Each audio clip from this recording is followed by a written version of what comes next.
Good morning. तो चलिए students, आज हमारे टॉपिक को चरम सीमा पर लेके चलते हैं बेटाओ, अंतिम मोड पे। और आज हम लेकर के चलते हैं अपना चौथा वाला लेटर, एप्लीकेशन फॉर जॉब।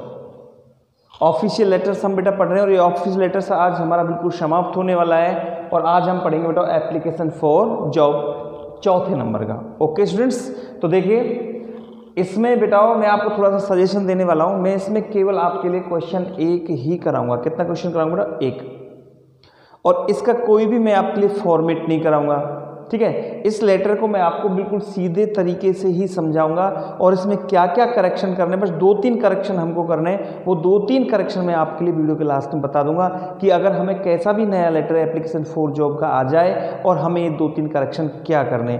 बिल्कुल आप तो ये सोचो पूरा की पूरा लेटर अपने माइंड में बेटा रख लो। आप जो मैंने आपको पंक्ति लिखाई है उन पंक्तियों को अच्छी तरह से अपने दिमाग में बिठा लो बस, ठीक है।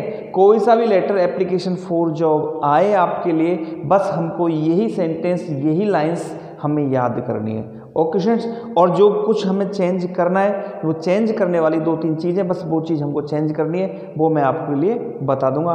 ओके प्रिय छात्रों, तो चलते हैं, आज हम करके लेके चलते हैं बेटाओ एप्लीकेशन फॉर जॉब। और एप्लीकेशन फॉर जॉब आप जानते हैं बेटाओ, प्रार्थना, नौकरी के लिए प्रार्थना पत्र। क्योंकि जब हम किसी के लिए नौकरी, हम जैसे कोई नौकरी देखना चाहते हैं और नौकरी के लिए हमको लेटर लिखें बेटाओ, और नौकरी को जो लेटर लिखेंगे वो पूरा की पूरा कैसे होता है? रिक्वेस्ट में होता है। कैसे होता है? रिक्वेस्ट में। और फॉर्मल जितने भी लेटर हैं अपने, फॉर्मल जितने भी सारे लेटर हैं, जितने भी फॉर्मल हैं, वो सब कैसे लिखे जाते हैं? रिक्वेस्ट में। इसलिए इसको और भी ज़्यादा डीपली रिक्वेस्ट, पोलाइट रिक्वेस्ट कह सकते हैं। इसलिए इसका नाम क्या दिया गया बेटा? एप्लीकेशन फॉर जॉब, नौकरी के लिए प्रार्थना पत्र। चलिए आइए, तो देखो क्वेश्चन नंबर फर्स्ट देखते हैं बेटा हम। Write a letter to the director of Subodh senior secondary school Jaipur. अगर हम लेटर को बेटा यहाँ तक देखते हैं तो हमें लगता है कि लेटर हमारा ऑफिशियल है। कैसा है? ऑफिशियल। क्योंकि किसको लिखा जा रहा है बेटा? स्कूल के डायरेक्टर के लिए, ये स्कूल के प्रिंसिपल के लिए भी प्रिय स्टूडेंट्स हो सकता है। तो यहाँ पर हमने देखा write letter to the director of Subodh senior secondary school Jaipur, ठीक है। यहाँ तक कैसा लग रहा है बेटा लेटर हमें? जैसे कि हमारा लेटर ऑफिशियल हो। लेकिन आगे देखो, रिक्वेस्टिंग हिम, उससे निवेदन करते हुए, for the post of A lecturer in English, यानी इंग्लिश सब्जेक्ट में एक लेक्चरर, एक व्याख्याता की पोस्ट के लिए। तो मैंने आपको शुरू में बताई थी बेटाओ कि हमें एप्लीकेशन फॉर जॉब की जो पहचान होगी वो क्या होगी बेटाओ? For the post off. क्या होगी बेटाओ? For the post off. और यहाँ पर कोई भी पोस्ट का नाम, ये हमें दिया हुआ मिलेगा बेटा। तो इसमें दे रखा देखो, for the post of A lecturer in English, यानी इंग्लिश लेक्चरर के पोस्ट के लिए। अब यहाँ पर हम इंग्लिश लेक्चरर के बारे में बेटा करेंगे। और यदि हमें कैसा भी लेटर, जैसे कि कोई क्लर्क का आ जाए, स्टेनोग्राफर का आ जाए, फिजिक्स लेक्चरर का आ जाए, मैथ लेक्चरर का आ जाए, तो हम उसे किस प्रकार से करें? आपको कोई भी भाषा चेंज करने की आवश्यकता नहीं बेटाओ। आप सटीक तरह से, आप अच्छे से बस इस लेटर को देखते चलो, आपके समझ में आ जाएगा। पहले तो ये देखो कि ये हमारे समझ में आया या नहीं आया क्वेश्चन, कि हम ये जान जाए कि हमारा लेटर एप्लीकेशन फॉर जॉब है। क्लियर? तो हमने आंसर के सामने लिख दिया, an application for job for the post of A lecturer in English. Okay students, अब यहाँ तक चलने के बाद में सबसे पहले वही हमारा सेंडर्स एड्रेस। क्या है बेटा? Sender's address. लेकिन एप्लीकेशन फॉर जॉब में हम सेंडर्स ने बोल करके इसको एप्लीकेंट बोलें। क्या बोले बेटा? एप्लीकेंट बोलें तो और भी अच्छा रहता है, एप्लीकेंट्स। और एप्लीकेंट्स एड्रेस का मतलब होता है आवेदक का पता, क्योंकि इसमें आवेदक होते हैं, कोई प्रार्थना पत्र लिखना चाहते हैं, तो यहाँ इसमें अपन सेंडर्स एड्रेस ने बोल करके एप्लीकेंट एड्रेस बोलें। और एप्लीकेंट एड्रेस में हम सबसे पहले, जैसे कि हमने यहाँ पर कोई भी एक मकान नंबर लिखा, और मकान नंबर लिखने के साथ साथ जब हम लिखा 14, ठीक है। और 14 लिखने के साथ साथ में हमने किया बेटाओ वैशाली नगर, और वैशाली नगर करने के बाद में हमने कर दिया यहाँ पे जयपुर। आप कहीं के भी हो सकते हो, कोई दिक्कत नहीं, अलवर, जयपुर, भरतपुर वगैरह, ठीक है। इसके बाद हम एक लाइन छोड़ेंगे और क्या लिखेंगे बेटाओ? डेट लिखेंगे। और डेट को देख सकते हैं, जैसे कि आज की डेट कितनी है, हमने यहाँ पे किया 12 अक्टूबर 2020। ओके स्टूडेंट्स, अब इसके बाद हम एक लाइन छोड़ेंगे, एक लाइन छोड़ करके द डायरेक्टर, क्या लिखा बेटाओ, डायरेक्टर, अगर प्रिंसिपल होता तो प्रिंसिपल, और यहाँ पे हमने लिखा स्कूल का नाम सुबोध सीनियर सेकेंडरी स्कूल, और यहाँ पे क्या कर दिया बेटा अपन ने, जयपुर। ओके स्टूडेंट्स, तो यहाँ तक तो अपने समझ में अच्छे से आ चुका है कि हमें क्या करना है। एप्लीकेंट एड्रेस हो गया, डेट हो गई, और जिसको पत्र लिख रहे हैं उसका डिजिग्नेशन हो गया, उसका नेम ऑफ द डिपार्टमेंट हो गया, और नेम ऑफ द सिटी हो गया। अब चलते हैं आगे, और आगे आपको पता है आगे नंबर किसका आएगा बेटा, सब्जेक्ट का। किसका नंबर आएगा स्टूडेंट, सब्जेक्ट, और यहाँ पे हमने लिखा बेटा सब्जेक्ट। सब्जेक्ट में डालना है बेटा हमको for the post of A lecturer in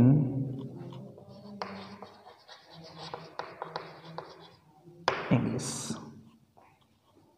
नीचे फिर एक लाइन छोड़ेंगे बेटा हम, और एक लाइन छोड़ करके हम यहाँ पे क्या लिखेंगे बेटा, डियर सर, और एक लाइन यहाँ पे छोड़ेंगे।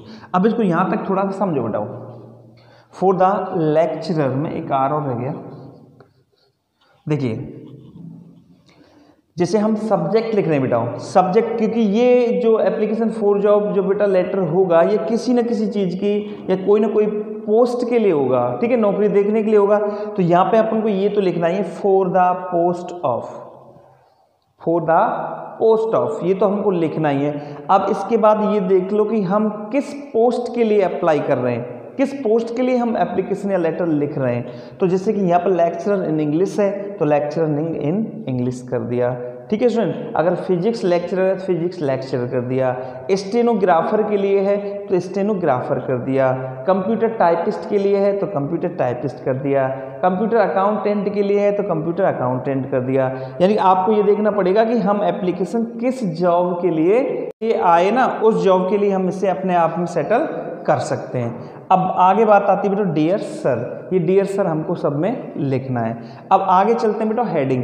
अब मैं आपके लिए हेडिंग लिखाऊंगा बेटा, हेडिंग आपको फिक्स, चाहे कैसा भी जॉब वैकेंसी का लेटर आ जाए, सॉरी जॉब वैकेंसी नहीं, एप्लीकेशन फॉर जॉब का आ जाए, आपको सेम यही हेडिंग रखनी है। उसमें केवल आपको एक तो पोस्ट का नाम चेंज करना है, एक डेट चेंज करनी है, और कुछ चेंज नहीं करना। चलो देखो उसको किस तरह से करते हैं। इसको हम सेट करते हैं बेटा, this is in response to your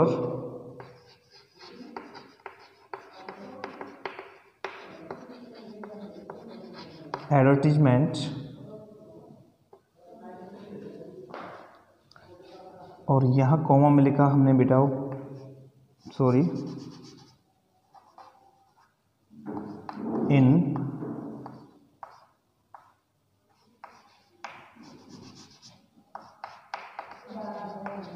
times of India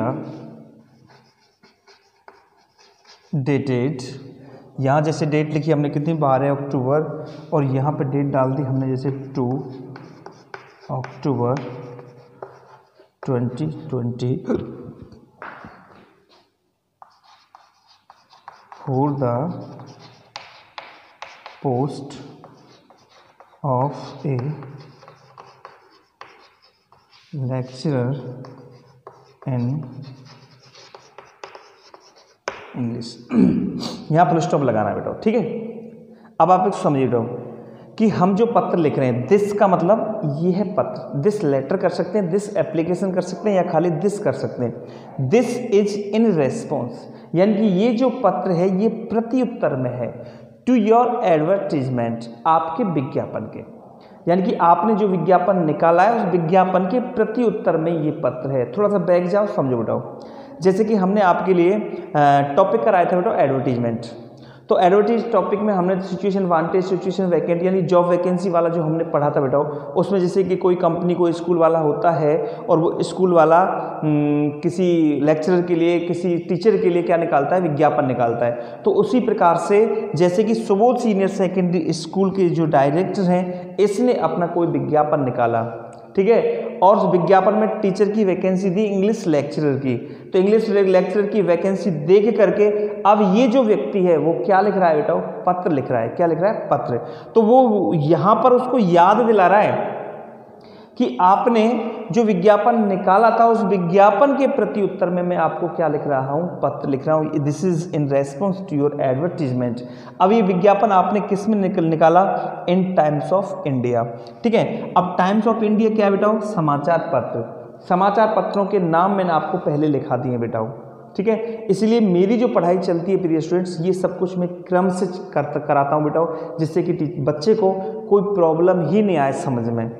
times of India आ गया, राजस्थान पत्र का लिख सकते हैं, दैनिक भास्कर लिख सकते हैं, द हिंदुस्तान टाइम्स लिख सकते हैं, इंडियन एक्सप्रेस लिख सकते हैं, यानी किसी भी समाचार पत्र का हम यहाँ पे नाम लिख सकते हैं बेटा, ठीक है। अगर क्वेश्चन में आपको दे रखा है कि किसी ने किस समाचार पत्र में निकाला, तो आप उसी का नाम लिख दीजिए, अन्यथा ये कोई क्वेश्चन में आता नहीं है बेटा। आप किसी भी समाचार पत्र का नाम यहाँ पे ऐड कर सकते हैं। डेटेड, तारीख को, यहाँ पे डेट नहीं ना, डेटेड, क्योंकि पिछली तारीख के लिए बेटा पास्ट में लेना पड़ता है, इसलिए हम डेटेड का प्रयोग करते हैं। 2 अक्टूबर, ये आपको 220 सा लग रहा है बेटा, इसको थोड़ा सा अलग स्पेस लेके अलग बना लो। 2 अक्टूबर 2020, ठीक है, यानी 2 अक्टूबर 2020 for the post of A lecture in English. हम उससे कहना चाह रहे हैं कि श्रीमान, माय डियर, ठीक है, कि आपने इंग्लिश पोस्ट के लिए 2 अक्टूबर को टाइम्स ऑफ इंडिया के टाइम्स ऑफ इंडिया यानी समाचार पत्र में जो आपने विज्ञापन निकाला था, उस विज्ञापन के प्रत्युत्तर में, उस विज्ञापन के जवाब में ये पत्र है। ओके स्टूडेंट्स, अब यहाँ जो ये हेडिंग है ना बेटा, यहाँ हेडिंग में केवल आपको एक तो डेट चेंज करनी है। क्या चेंज करनी है बेटा? डेट हम कैसे लेंगे बेटा? जैसे यहाँ हमने 12 अक्टूबर डेट डाली है, जैसे कि हम आज पत्र लिख रहे हैं 12 अक्टूबर को, तो हमने विज्ञापन, ये निश्चित है कि आज से पहले ही पढ़ा होगा, तो सुबोध सीनियर सेकेंडरी स्कूल वाले ने विज्ञापन वो पहले ही निकाला होगा, क्योंकि आज जब हम 12 तारीख को बेटा ये लेटर लिख रहे हैं एप्लीकेशन फॉर जॉब, तो ये तो श्योर है, ठीक है, कि हमने जो विज्ञापन है वो आज से पहले ही तो पढ़ा होगा। तो आज से पहले की 2-4-5 दिन पहले की डेट हम यहाँ पे डालेंगे कि आपने 2 अक्टूबर 2020 को टाइम्स ऑफ इंडिया में जो विज्ञापन निकाला था श्रीमान, उस विज्ञापन के प्रत्युत्तर में मैं आपको पत्र लिख रहा हूँ for the post of A lecturer in English lecturer के में।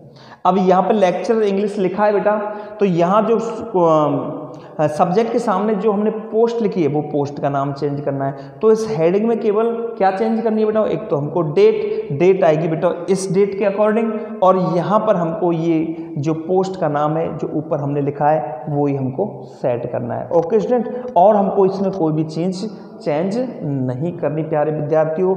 यहाँ तक शायद आपकी समझ में ये आ गया होगा। ओके स्टूडेंट्स, चलते हैं अब हम आगे देखिए बेटाओ, आगे आपको कोई लाइन नहीं छूटनी है, फिक्स इंग्लिश से आगे ही आपको लिखना है। ओके डियर स्टूडेंट, और मैं लिख रहा हूं कहां पे? ऊपर। चलिए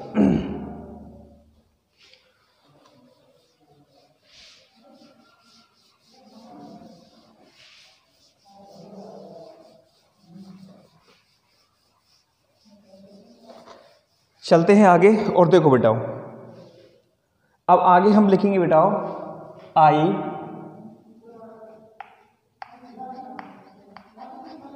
want to offer my services for the above mentioned post। किसी भी जॉब के लिए आ जाए, ये लाइन हमको बेटा सब में फिक्स लिखनी है। ओके स्टूडेंट्स, कि I want to offer my services, मैं अपनी सेवाएं प्रदान करना चाहता हूं, for the above mentioned post, जो यानी कि जो पोस्ट ऊपर लिखित है, ऊपर वर्णित है, ऊपर दी हुई पोस्ट के लिए मैं अपनी सेवाएं प्रदान करना चाहता हूं। ये पंक्ति सब में सेम आएगी। आगे लिखेंगे बेटा माई सीबी। सीबी आपको बेटा बड़ा बनाना है। क्या बनाना है? बड़ा। My CV is enclosed here for your kind consideration।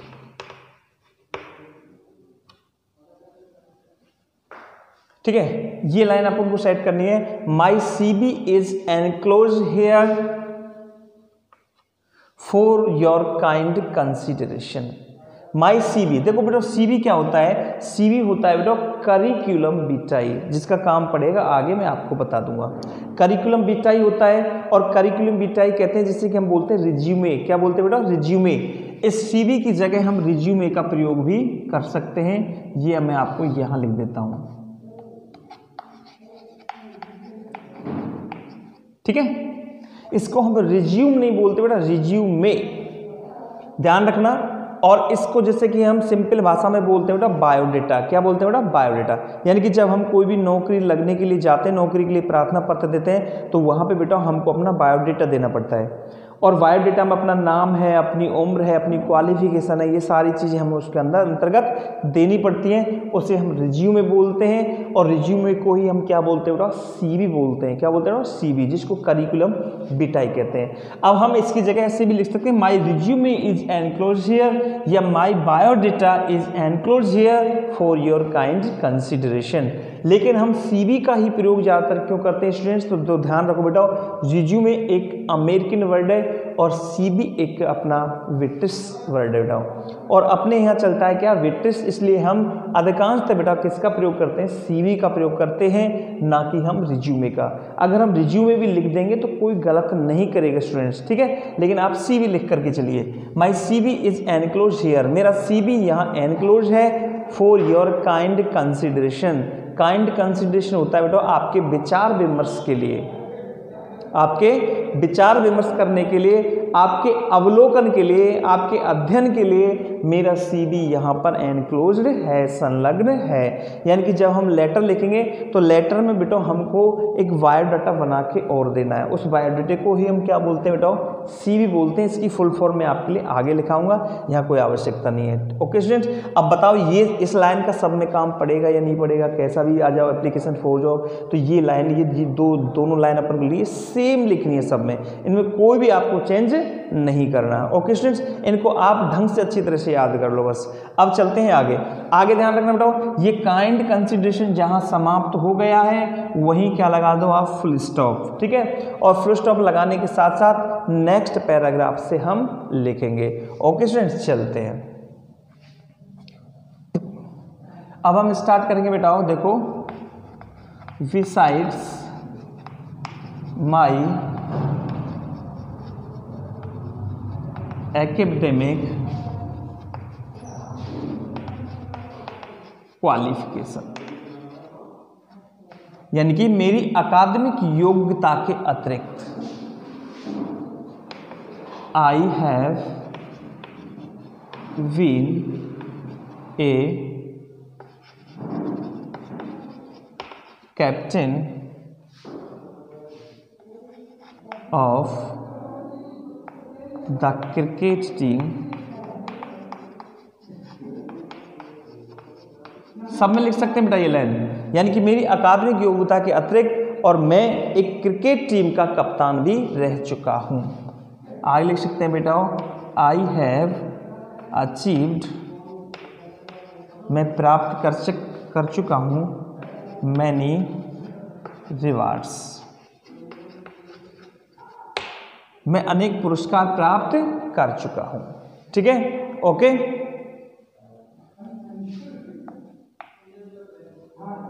I have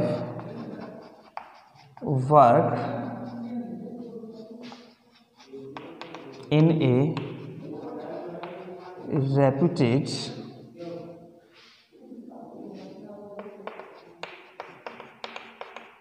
institution, ठीक है। I have work in A reputed institution, यानी कि मैं एक प्रतिष्ठित शिक्षण संस्थान में भी काम कर चुका हूं।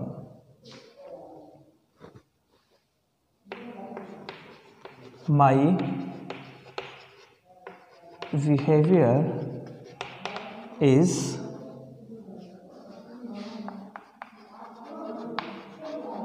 Very good to the students,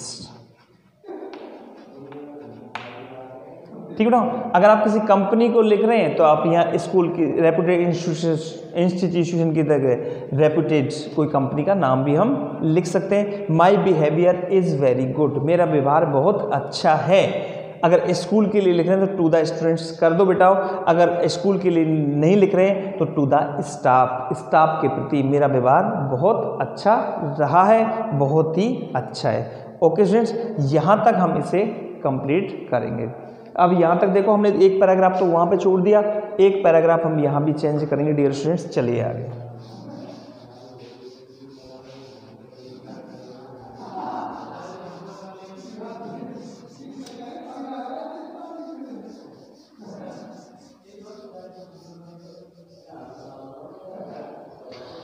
अब यहाँ पे हम लिखेंगे बेटा आई हैव अटैच्ड एनक्लोज एक ही चीज है बेटा, यहाँ एनक्लोज यूज लिया तो यहाँ के लेंगे बेटा अटैच्ड। आई हैव अटैच्ड, मैंने संलग्न कर दी हैं। All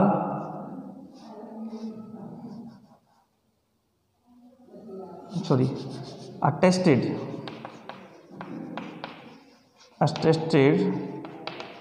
copies of my certificates and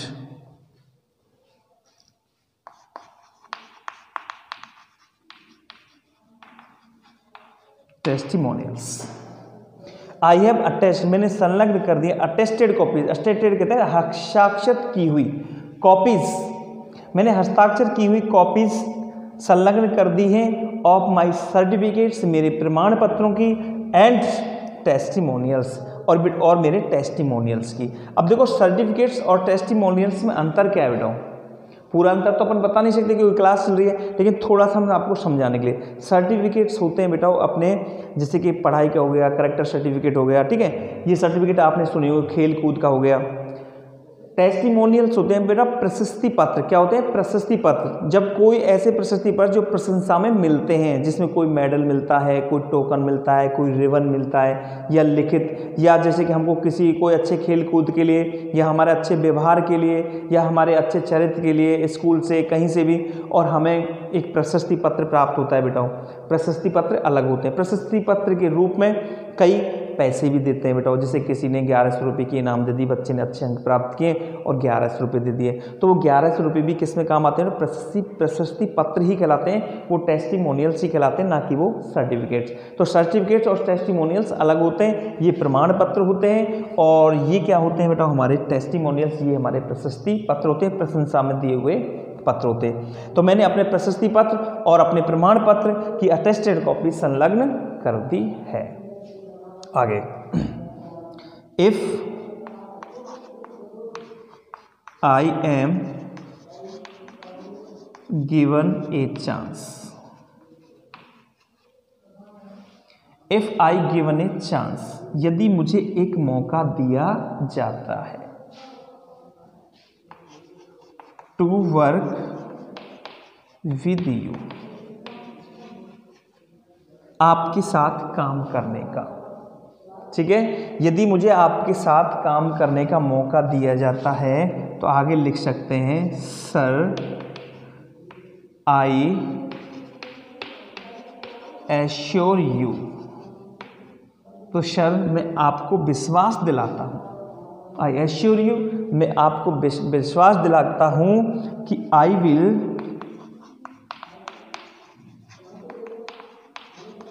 satisfy you with my work and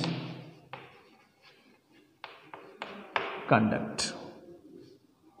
ठीक है बेटा। इफ यदि I am given a chance to work with you, यदि मुझे तुम्हारे साथ काम करने का मौका दिया जाता है, सर श्रीमान, आई एश्योर यू, मैं तुम्हें विश्वास दिलाता हूं कि आई विल सेटिस्फाई यू, कि मैं आपको संतुष्ट कर दूंगा, विद माई वर्क, मेरे काम से, एंड कंडक्ट, और कंडक्ट कहते हैं बेटा आचरण, और मेरे आचरण से। ठीक है, यानी कि आप मुझे यदि मौका देते हैं आपके साथ काम करने का, तो मैं अपने काम से और अपने आचरण से, अपने व्यवहार से आपको संतुष्ट कर दूंगा। ओके स्टूडेंट्स, ठीक।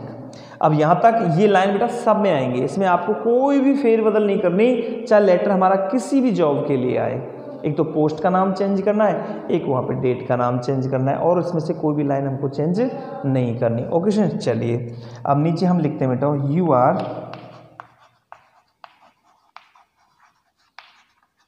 Requested to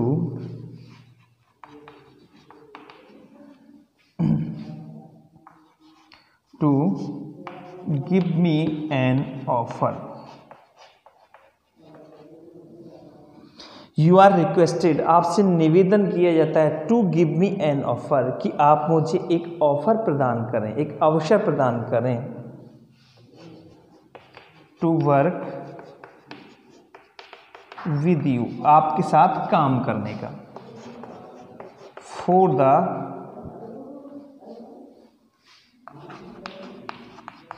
post of a lecturer in English। अब यहाँ पे बेटा एक पोस्ट का नाम एक बार चेंज, यहाँ पे कर दो पोस्ट का नाम, कोई भी दिक्कत आपको नहीं आएगी कि आप इस पोस्ट के लिए, आपके साथ काम करने के लिए मुझे एक मौका प्रदान करें। ओके स्टूडेंट्स, तो यहाँ तक ये लाइन हो गई। अब हम इसके बाद एक लाइन छोड़ देंगे बेटा, क्या कर देंगे, एक लाइन छोड़ देंगे। अब एक लाइन छोड़ करके यहां से मिटा रहा हूं बेटा मैं ऊपर से,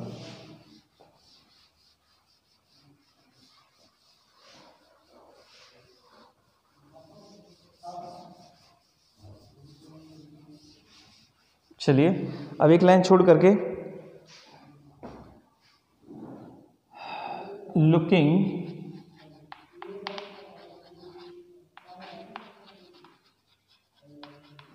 forward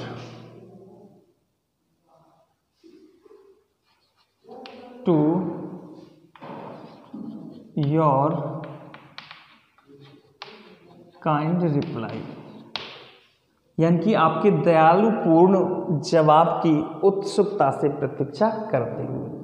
ठीक है, कि आप हमें क्या, क्योंकि अभी हम पत्र लिख रहे हैं तो पत्र का वो क्या जवाब देंगे, इस चीज का मैं उत्सुकता से प्रतीक्षा करते हुए एक लाइन छोड़ेंगे, और एक लाइन छोड़ करके यहां लिखेंगे बेटा हम थैंकिंग यू। ओके स्टूडेंट्स, और थैंकिंग यू लिख करके बेटा एक लाइन छोड़ेंगे, और एक लाइन छोड़ करके यहां हमने लिखा योर्स फेथफुली, और योर्स फेथफुली लिख करके यहां हमने अब कोई नाम सेट कर दिया, और यहां हम नाम सेट किए विवेक शर्मा। ठीक है स्टूडेंट्स, इस तरह से हमने ये लेटर सेट किया। और आपको बताओ, एक तो पोस्ट चेंज की है हमने, और एक हमने डेट चेंज की है, एक हमने डेजिग्नेशन चेंज किया है। बस ये चेंज करो, आपको लेटर में कुछ भी चेंज करने की आवश्यकता प्रिय स्टूडेंट्स नहीं पड़ेगी। ओके माय डियर, चलते हैं आगे। अब देखो, अब हमको क्या करना है बेटो, अब हम याद दिलाते हैं आपको हमारे सीवी की। किसकी याद दिलाते हैं बेटा, ये तो हो गया हमारा लेटर। ऊपर हमने एक लाइन लिखी थी बेटा कि my CV is enclose here to your kind consideration. ठीक है, तो उस सीवी के बारे में अब हम बात करेंगे।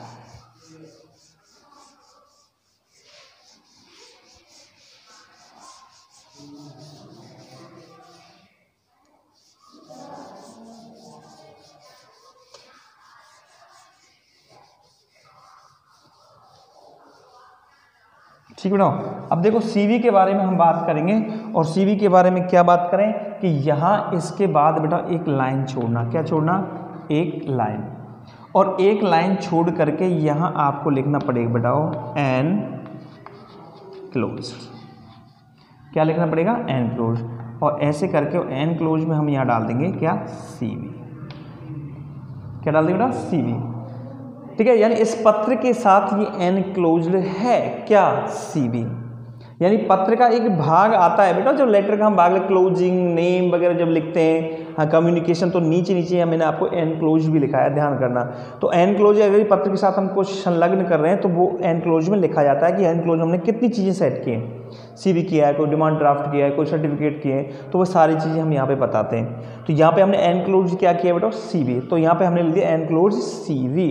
अब हमको इसके नीचे बेटा एक लाइन छोड़ के और CV बनाना पड़ेगा। क्या बनाना पड़ेगा बेटा? CV। अब CV क्या होता है वो मैं आपको इसको मिटा के, यानी कि मैं बना रहा हूँ इसको मिटा करके ऊपर, ठीक है स्टूडेंट्स, इसको मिटा करके इसके ऊपर मैं आपके लिए बना रहा हूँ। और आपको क्या करना है बेटाओ?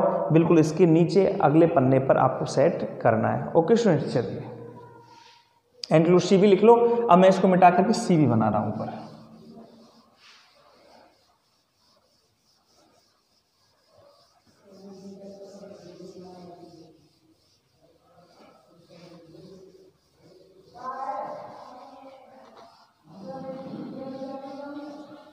चलिए देखो एनक्लोज CV तो अपन ने लिख ही दिया। इसके नीचे फिर हम क्या करेंगे बेटा? एक लाइन काटेंगे इस तरह से,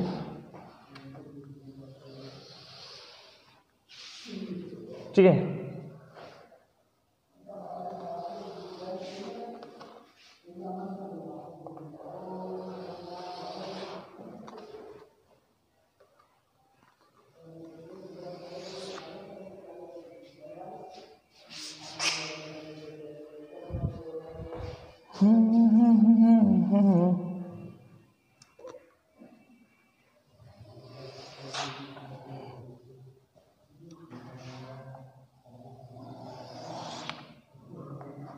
ठीक है स्टूडेंट्स, इस तरह से हम खाना बनाएंगे और इस तरह से खाना बना करके इसके अंदर अपन सेट करेंगे बेटाओ, कैपिटल लेटर में लिखेंगे करिकुलम विटाई,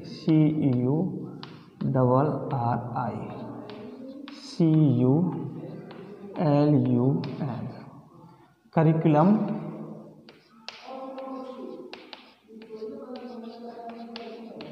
विटाई। ठीक है, इस तरह से हम इसको लिखेंगे। इसका मतलब होता है बेटा बायोडाटा, ये होता है CV, करिकुलम विटाई। इसको अपन बेटा रिज्यूमे भी कह सकते हैं। क्या कह सकते हैं बेटा? रिज्यूमे। ठीक है ना, अगर इसकी जगह हम रिज्यूमे लिखें तो भी सही है। अगर रिज्यूमे की जगह हम बेटा हम इस तरह से भी करें बायोडाटा, तो बायोडाटा भी बात सही है। ठीक है सर, लेकिन ये मैंने आपको समझा दिया कि हमने तो बायोडाटा यूज करते हैं, नहीं हम रिज्यूम यूज करते हैं। रिज्यूम यूज कर सकते हैं क्योंकि बायोडाटा एक स्लैंग वर्ड में आ जाता है बेटा, ठीक है, और आम बोलचाल की भाषा में, इसलिए हमारे बिट्रिस चलता है, इसलिए हम इसको क्या बोलते हैं बेटा? करिकुलम विटाई। अब करिकुलम विटाई में हमको अपना पूरा की पूरा बेटा बायोडाटा देना होता है। ओके स्टूडेंट्स, अब पूरे के पूरे बायोडाटा में जैसे कि हमने यहाँ पे बीच में काट ली लाइन, ठीक है। अब हम इसमें सेट करते हुए चल जाएंगे। इसको थोड़ा सा सीधे ले लो, ये सीधी नहीं आ पाती है।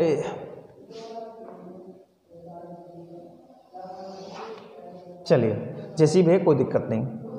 अब इसको अपन ने यहाँ पे सेट कर लिया और सेट करने के बाद अब बेटा हम CV बनाना स्टार्ट करेंगे। और CV में अब आप देख लो आपको क्या क्या चीज़ें देनी पड़ती है। सबसे पहले नेम, क्या देना पड़ता है बेटा? नेम। अब नेम जो हमने ऊपर लिखा था वो नेम हम सेट कर सकते हैं। क्या नेम था? विवेक शर्मा। और यहाँ पर अपने हमारा नाम लिखा क्या बेटा? विवेक शर्मा। चाहे तो यहाँ पे हमने नाम लिख दिया फादर्स नेम। क्या लिख दिया बेटा? Father's name. और फादर्स नेम में जैसे हमने यहाँ पर लिख दिया बेटा रजत शर्मा। ठीक है स्टूडेंट्स, ये लिख दिया हमने रजत शर्मा। इसके नीचे हम भी लिखते सकते हैं बेटा डेट ऑफ बर्थ।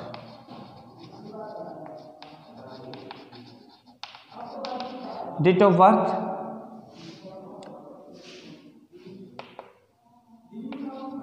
5 मई, और 5 मई के साथ साथ हम जैसे 2020 चल रहा है तो यहाँ हम लोग कर दिए 1995, 1995। ठीक है, 1995 से एज जो है लगभग आपकी, चलो एज, और एज हो गई यहाँ पे बेटा 25 ईयर्स। ठीक बेटा। इसके बाद में हम देते हैं बेटा हमारा मोबाइल नंबर, और मोबाइल नंबर आपको पता है कि हमको बेटा पूरा नहीं देना, ये हम सीख ही गए, मोबाइल हमको हमारा नंबर पूरा नहीं देना है। ओके स्टूडेंट्स, ये यहाँ तक हो गया सेट। अब नंबर किसका आता है बेटा, अब हम लिखेंगे यहाँ पे सेक्स। क्या लिखेंगे बेटा, सेक्स। सेक्स का मतलब होता है लिंग, और सेक्स में लिखा हमने जैसे बेटा मेल। क्या लिखा बेटा, मेल। अगर आप फीमेल हो तो क्या लिख दिया हमने बेटा, फीमेल। ठीक है बेटा। इसके साथ साथ हम लिखेंगे बेटा एड्रेस। क्या लिखा बेटा हमने, एड्रेस। और एड्रेस में हम इसको पोस्टल एड्रेस कर सकते हैं। क्या कर सकते हैं बेटा, पोस्टल एड्रेस।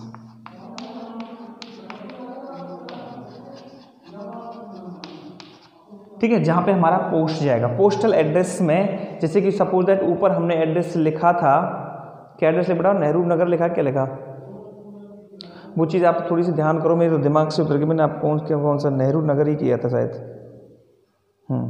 चलो नेहरू नगर, ये पोस्टल एड्रेस में हमने, और यहाँ पे जैसे 14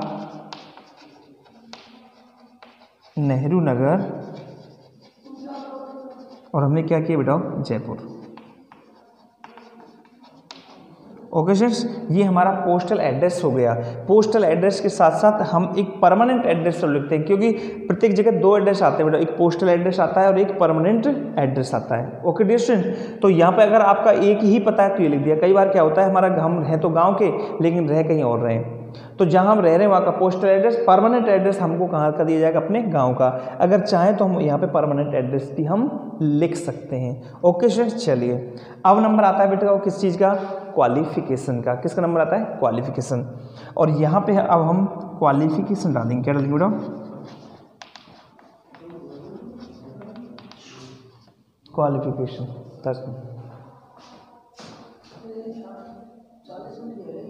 अभी ना हाँ तो 10 मिनट। ठीक है, अब हम डालेंगे यहाँ पे देखो क्वालिफिकेशन। अब क्वालिफिकेशन में जो आपकी क्वालिफिकेशन है वो लिखेंगे, एक यहाँ पे और सेट कर रखना है बेटा। यानी कि जब हम जॉब वैकेंसी एप्लीकेशन लिखें बेटा, ठीक है, एप्लीकेशन फॉर जॉब, तो यहाँ पे हमको क्या करना पड़ेगा, क्वालिफिकेशन जॉब के अकॉर्डिंग देना पड़ेगा। जैसे जॉब हम इंग्लिश लेक्चर का देख रहे हैं तो क्वालिफिकेशन इंग्लिश से आनी चाहिए।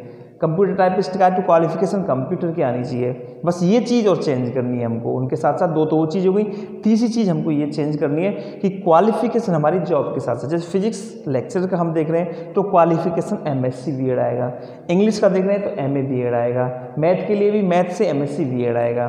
ठीक है, कोई भी स्टेनोग्राफर है उसके लिए BCom BEd या BA BEd भी कर सकते हैं, उसमें BA BEd भी चल सकता है। तो ये क्वालिफिकेशन और थोड़ी सी हमको अब जॉब के अकॉर्डिंग लेनी पड़ेगी। अब यहाँ पे हमने क्वालिफिकेशन लिख दी बेटा जैसे BA, ठीक है, और BA डाला हमने बेटा इंग्लिश ऑनर्स, ठीक है, और फिर डाला हमने MA, ठीक है, और MA डाला हमने किससे बेटा, इंग्लिश से। किससे डाला, इंग्लिश। और यहाँ पे डाल दी हमने राजस्थान यूनिवर्सिटी, ठीक है, ये भी हमारा किससे बेटा, राजस्थान यूनिवर्सिटी। यदि आपका बाहर की यूनिवर्सिटी से तो हम बाहर की यूनिवर्सिटी से लिख देंगे।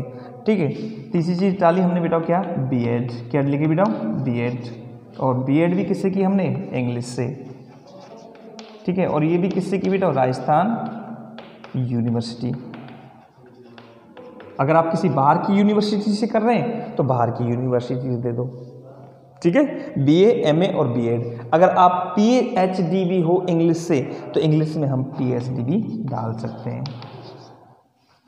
ठीक है, और PhD किससे, इंग्लिश। और ये भी हमने किससे डाल दी, राजस्थान यूनिवर्सिटी से। तो इस प्रकार से बेटा हमको ये क्वालिफिकेशन का फंडा हमको इस तरह से देना है। जैसे कि आप मैथ से होती है, मैथ आ जाएगा, BA की जगह BSc MSc आ जाएगा। ये तो सिस्टम है, बस ये हमको और हमें क्वालिफिकेशन के अकॉर्डिंग ही हमको देना है। ओके स्टूडेंट्स, यहाँ तक आप नोट डाउन कर लो फटाफट से। चलते हैं आगे।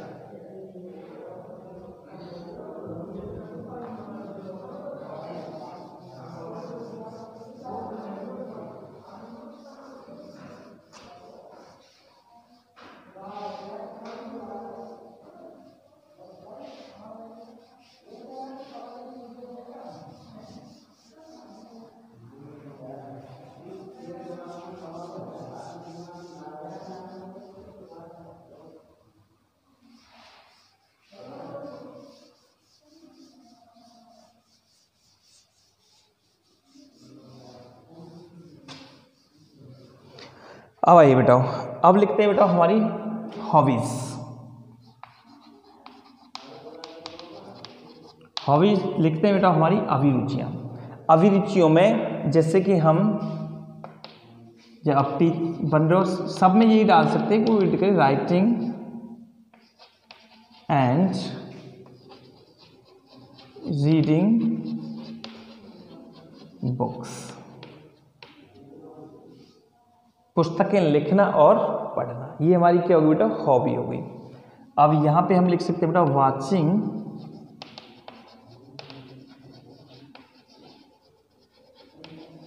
गेम्स, खेल कूद देखना, ये भी हमारी क्या बेटा हॉबीज हो गई।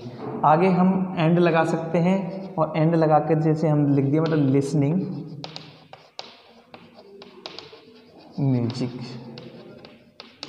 संगीत सुनना, तो ये हमारी क्या हो गई बेटा हॉबीज हो गई।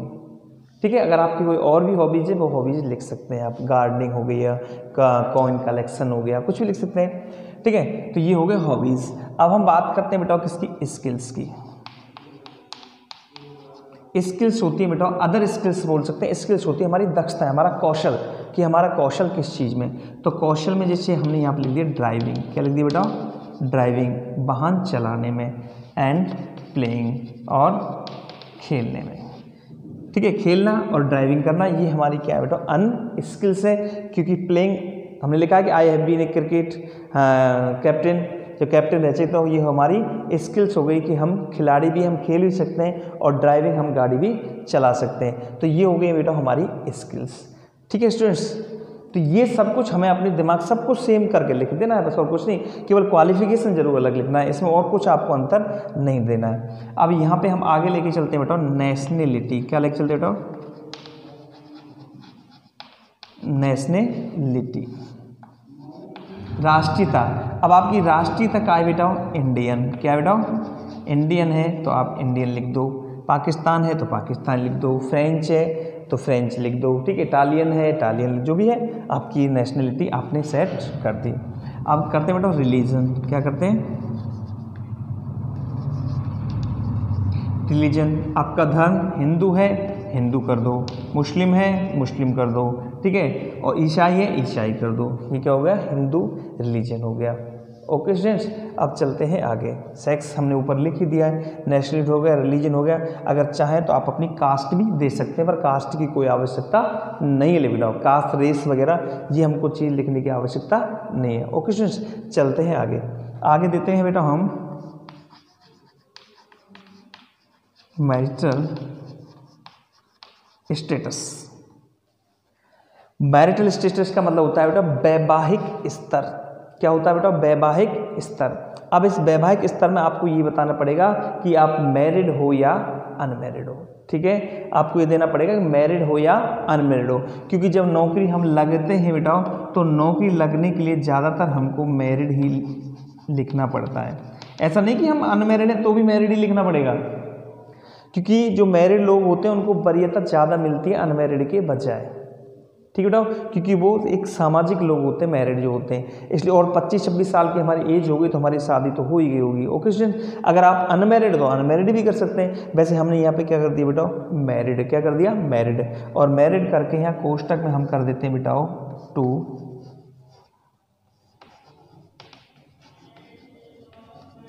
चिल्ड्रन।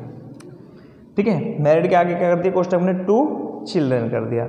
अगर एक बच्चा है तो 1 चिल्ड्रन कर दिया, ठीक है। 2 से ज़्यादा नहीं लिख सकते, ध्यान रखो इस चीज़ को, 2 चिल्ड्रन कर दिया। लेकिन एक चीज़ ध्यान रखना प्रिय स्टूडेंट्स, जैसे आपने मैरिटल स्टेटस में लिखा अनमैरिड, क्या लिखा अनमैरिड, क्योंकि हम टेस्ट वगैरह लेते हैं ना बच्चों के लिए लिखा देते हैं बेटा आप मैरिड करो या अनमैरिड कर दो, क्योंकि जब टेस्ट लेते हैं तो बच्चे ज़्यादातर कैसे होते हैं बेटा अनमैरिड होते हैं। तो बच्चे क्या कर देते हैं यहाँ अनमैरिड कर देते हैं और कोष्टक में 2 चिल्ड्रन कर देते हैं, ठीक है। ये गलती नहीं हो जाए, ध्यान रखना चाहिए, क्योंकि अधिकांशतः बच्चे कर देते हैं कि यार हम तो अनमैरिड हैं तो अनमैरिड करके चलेंगे ना, तो अनमैरिड करके चल दिया, लेकिन वो ध्यान नहीं देते, कोष्टक में कर देते हैं 2 चिल्ड्रन, ठीक है। ध्यान रखना, अगर आप अनमैरिड कर रहे हैं, क्या कर रहे हैं बेटा अनमैरिड, तो अनमैरिड में आपको कोष्टक में आपको कुछ नहीं लिखना है बेटा, ध्यान रखना, केवल अनमैरिड का अनमैरिड ही रहेगा। ओके स्टूडेंट्स, तो बस इतनी चीज़ें हमको इसके अंतर्गत देनी है और हमको बेफालतू की बातें और कुछ नहीं करनी है, और ये हो जाता है हमारा क्या बेटा रिज्यूमे, CV बोलते हैं जिसे, और इसे हम यहाँ पे क्या कर देंगे बेटा बंद कर देंगे, ठीक है डियर स्टूडेंट्स। तो इस प्रकार से ये हमारा लेटर हुआ कौन सा बेटा एप्लीकेशन फॉर जॉब। अब एप्लीकेशन फॉर जॉब में जो याद रखने की जो बातें मैंने आपको बताई है बेटा, देखो एक तो हमें क्या चेंज करना बेटा, पहली चीज तो हमें नेम ऑफ द पोस्ट,